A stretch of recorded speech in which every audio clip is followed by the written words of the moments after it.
Okay, let's get into it. This time we will, I'm introducing, as you see here, the rarest of occult manuscripts, the rarest of manuscripts concerning occult knowledge, occult wisdom.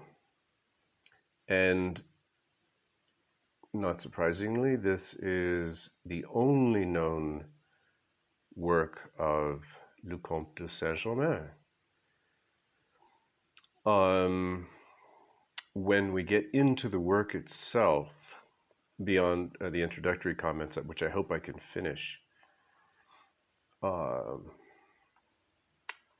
you'll find that it sounds a lot like symbolist poetry. It sounds surreal, bizarre, almost a bit crazy, like kind of ranting. And you sense that he's talking about inner experiences of transformation, or perhaps he's talking about a hypothetical hell, or different kinds of maybe drug-induced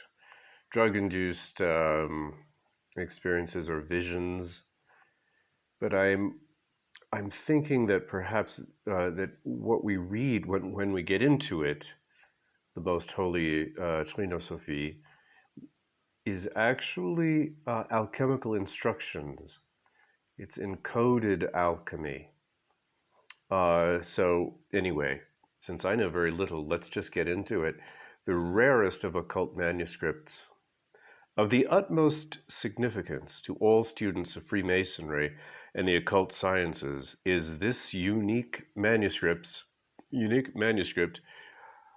Le Très Sainte Trinosophie, the Most Holy Trinosophia. Not only is it the only known mystical writing of le Comte de St. Germain, but it is one of the most extraordinary documents relating to the Hermetic sciences ever compiled. Though the libraries of European Rosicrucians and Kabbalists contain many rare treasures of ancient philosophical lore, it is extremely doubtful if any of them include a treatise of greater value or significance. So they're calling it a treatise here. So I suppose that these are indeed alchemical instructions. This is an alchemical lesson that he is laying forth or revealing to us. But it is extraordinarily poetic, even in the English version. There is a persistent rumor that Saint-Germain possessed a magnificent library and that he prepared a number of manuscripts on the secret sciences for the use of his disciples. Now that's new. I didn't know that he had disciples, but it makes sense that he would, right? One imagines that there's this extraordinary person, extraordinary being who never seems to age, who has apparently unlimited wealth from no one knows where, who has apparently no need of a banker or indeed of a bank account or a bank. Someone who is at a professional level as a musician, as a composer and a violinist. Someone who is a painter, who as an alchemist has performed what some people consider to be miracles or impossibilities. We see somebody who is a healer, who has created elixirs that impart a revived or rejuvenated or prolonged youthfulness. So it makes sense that he would have some disciples, although this is the first I've heard of any disciples, because to me, I always imagine him traveling alone and being very, very much to himself. So an interesting note here. At the time of his death or disappearance, remember last time we talked about the kind of improbable circumstances around his death and the numerous, almost almost too numerous to refute entirely with to too easily refute. There's lots of anecdotes from reliable sources, friends of his who saw him after the date of his official death. These books and papers vanished, probably into the archives of his society, and no trustworthy information is now available as to their whereabouts. So he had an alchemical laboratory that he traveled with, and he had a fantastic art collection, apparently. And now we are to understand that he had a magnificent library as well. So all these things add up to, I think, um,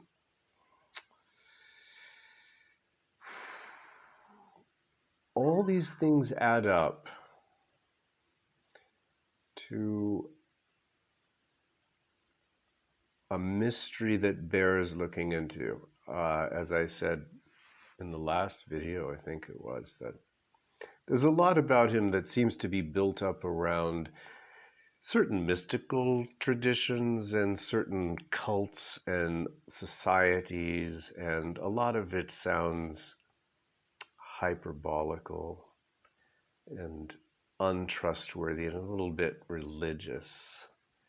Nevertheless, the most astounding and confounding things about the Count, and also being serving as an ambassador for Louis XV, his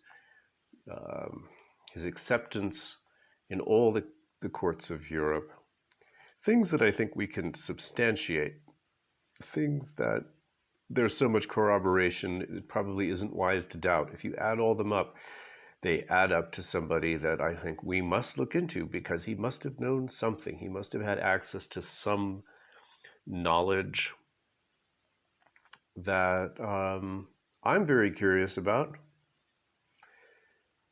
And I think a lot of young people would be curious about it. I mean, who wouldn't want to prolong their life?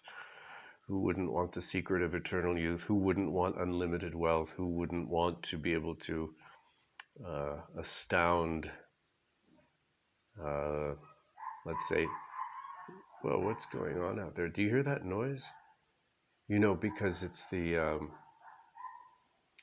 we still have this coronavirus situation, and so I think in the evening people just can't stand it anymore. They have to get out, and there's a dog barking and children laughing, which is really a nice break from this silence. So anyway, I don't know what it sounds like. It sounded kind of like someone was screaming, but I think it's a little obnoxious dog out there. Anyway, so we don't know where the library is. The mysterious Comte is known to have possessed at one time a copy of the Vatican manuscript of the Kabbalah, which is a secret, as far as I understand it, because I remember my mother used to study this, and I used to go with her we lived in Berkeley, and we would drive over to San Francisco, and there would be these classes for these countercultural types in San Francisco, and they would study the Kabbalah, which is a ancient Jewish mystic system. So I didn't record or register much specific knowledge. I mean, I was only like 5, 6, 7 years old. And I haven't really been very curious about it. I'm not one to go in for hidden or occult knowledge. I tend to be very skeptical. I tend to sort of be very dismissive, and I still am. But anyway, talk about there must be. We know that the Kabbalah is a serious system, a serious mystic system, and so it's very likely that the Vatican did indeed possess probably original manuscripts on the Kabbalah. That I don't doubt at all. I know the Vatican had a copy, one of the original copies of the Quran, and perhaps probably still does. Because at one time early, when the Quran was completed, the Vatican regarded, interestingly enough, many people don't know this, the Quran as gospel, as the last installment in uh, the sacred canon, and it was included and venerated as much as the Old and New Testaments, to the extent that they were. I don't think they were in the form that we have them today, but the Vatican had a great deal of respect and had included the Quran in its library and regarded it as sacred text.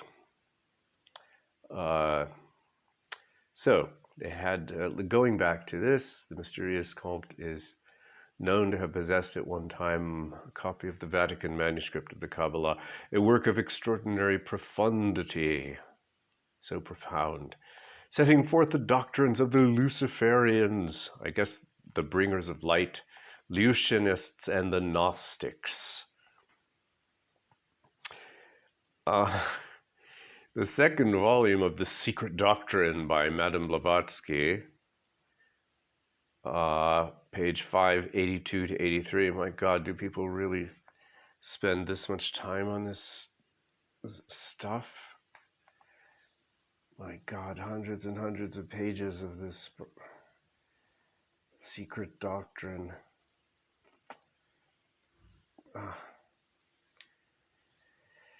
It's like to me, it's like a rabbit hole that leads nowhere, except it seems like people who get into it seem more and more convinced of their own superiority, and that seems to be the net result.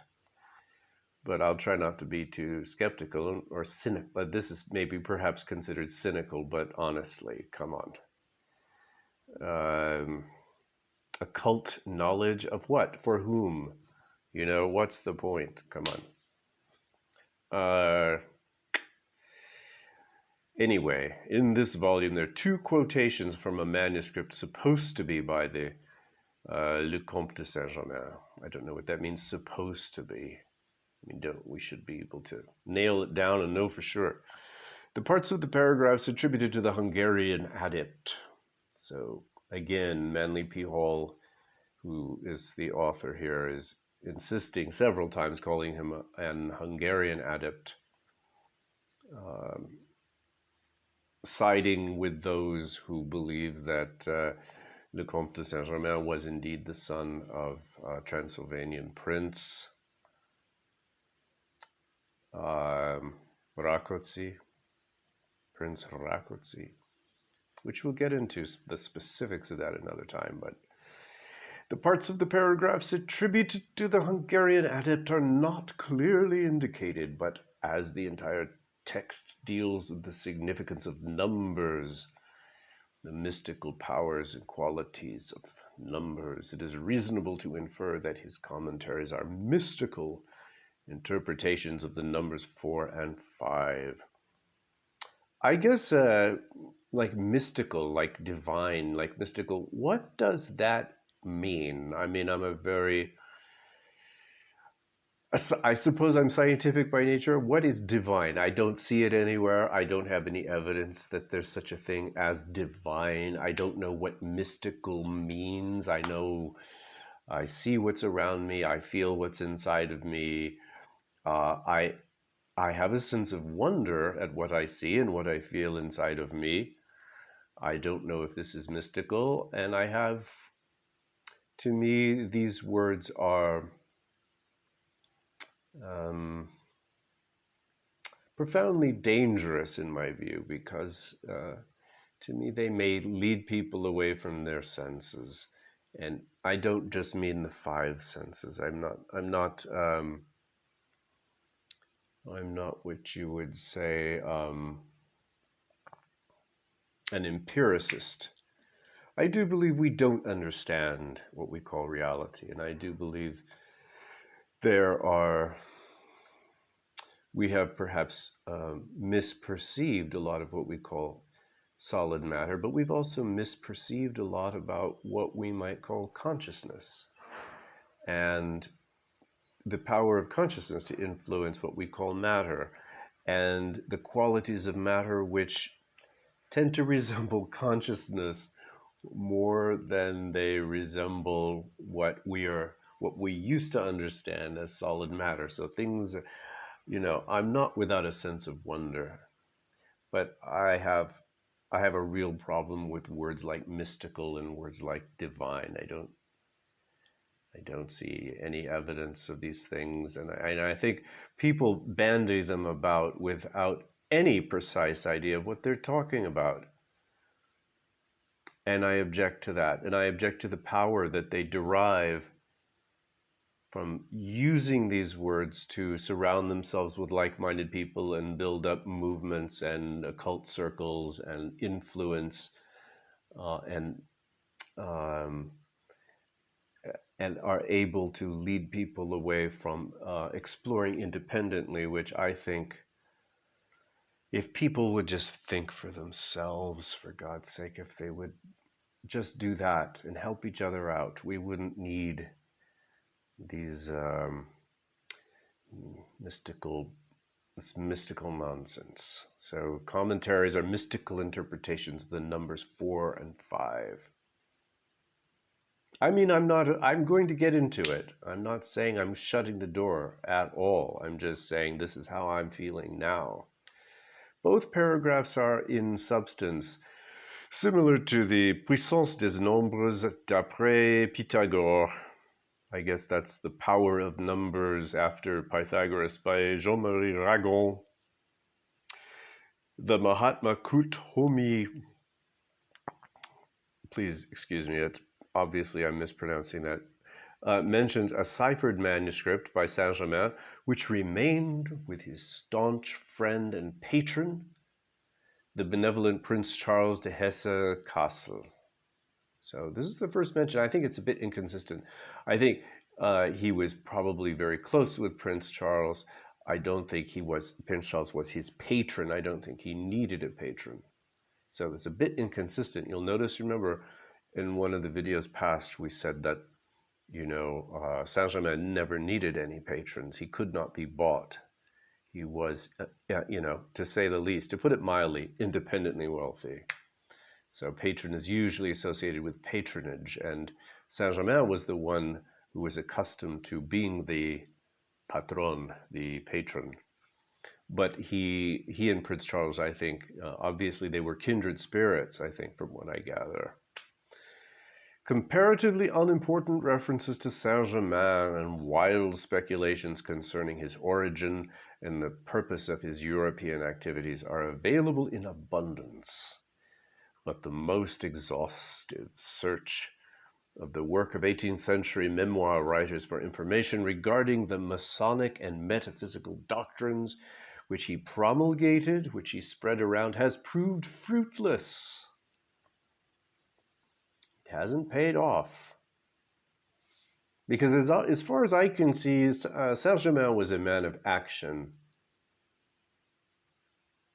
He was always in motion. He was always taking action, and his knowledge helped him, served him. So far it has been possible to ascertain. The present translation and publication of La Most Holy Trinosophia affords the first opportunity to possess a work setting forth in the usual veiled, there's like a veil over it. We're not seeing it directly. We're seeing something that's perhaps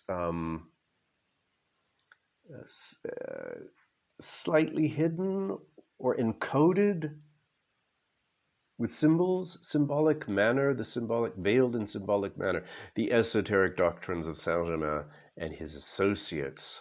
Again, I don't know. I tend to think of him as without associates. I think he probably influenced people, and probably some wished or asked him, prevailed upon him to share certain knowledge with him. But he seemed to me, at least, to be kind of a lone wolf. La Most Holy Trinosophia is manuscript number 2400 in the French library at Troyes. The work is of no great length, consisting of 96 leaves, 96 pages written upon one side only. The calligraphy is excellent, although somewhat irregular in spelling and accenting. The French is scholarly and dramatic, and the text is embellished with numerous figures, well drawn and brilliantly colored. Well, he was an artist, and it makes sense that he would have beautiful penmanship. In addition to the full-page drawings, there are small symbols at the beginning and end of each of the sections. Let me see how we are in terms of time. Oh my goodness, 20 minutes already. Throughout the French texts, there are scattered letters, words, and phrases in several ancient languages. There are also magical symbols resembling Egyptian hieroglyphics and a few words and characters resembling cuneiform.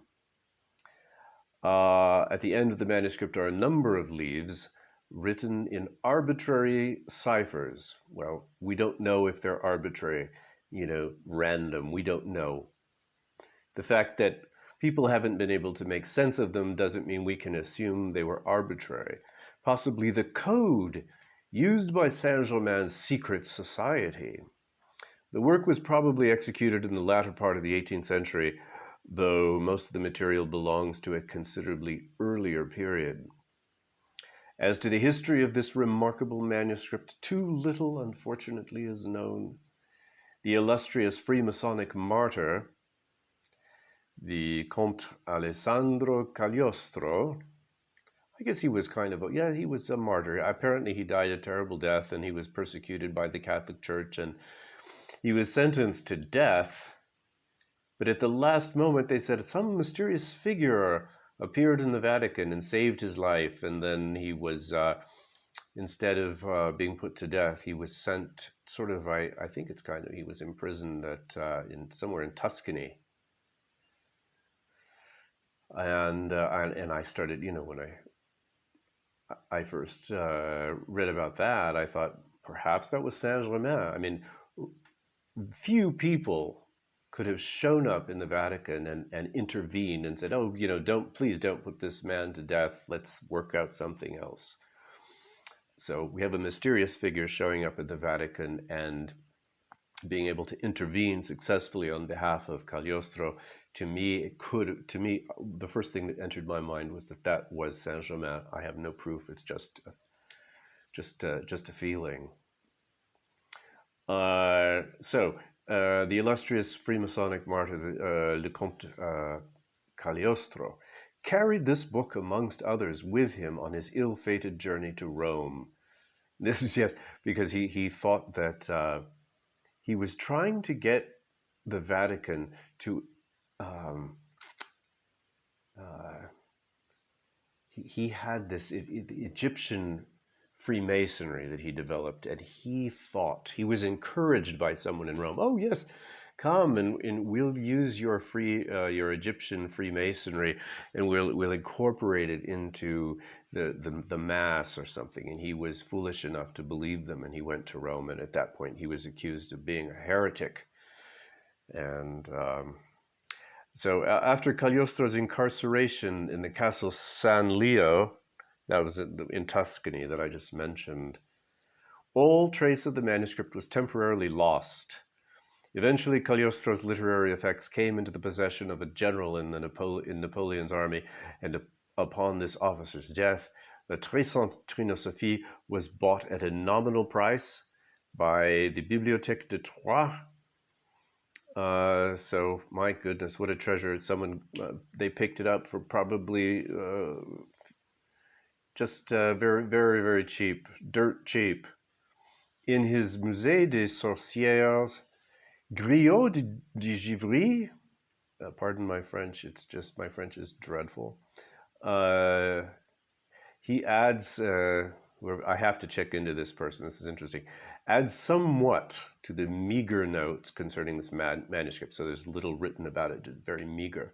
He states that the volume was bought at the sale of Messena's effects, and that in the front of the book is a note by the philosopher who signs himself IBC Philotome, who states in the manuscript that the manuscript belonged to him and is the sole existing copy of the famous Trinosophia of Le Comte de St. the original of which the Count himself destroyed on one of his journeys. Oh, okay. Well, it's not even the original's been destroyed, so we're to accept on faith that this is a faithful copy. The note then adds that Cagliostro had owned the volume, but that the Inquisition had seized it. Yes, probably, in Rome when he was arrested at the end of 1789. And it should be remembered that Cagliostro and his wife had visited Saint-Germain at a castle in Holstein. De Givry sums up the contents of La St. Trinosophie as a Kabbalized alchemy and describes Saint-Germain as, quote, one of the enigmatic personages of the 18th century, an alchemist and man of the world who passed through the drawing rooms of all Europe and ended by falling into the dungeons of the Inquisitions at Rome, if the manuscript is to be believed. So probably after his official quote-unquote death, he ended up being held prisoner somewhere. This gets very vague here. But I do have to cut off here, or I'm afraid I think up to 30 minutes, then I can't retrieve the file. But we'll finish this off and we'll get into the actual text, and you'll understand what I mean by it's terribly poetic. And I suppose it could be interpreted as a description of inner states or inner transformation, as well as alchemical recipes, if you will. So anyway, be well. Until soon.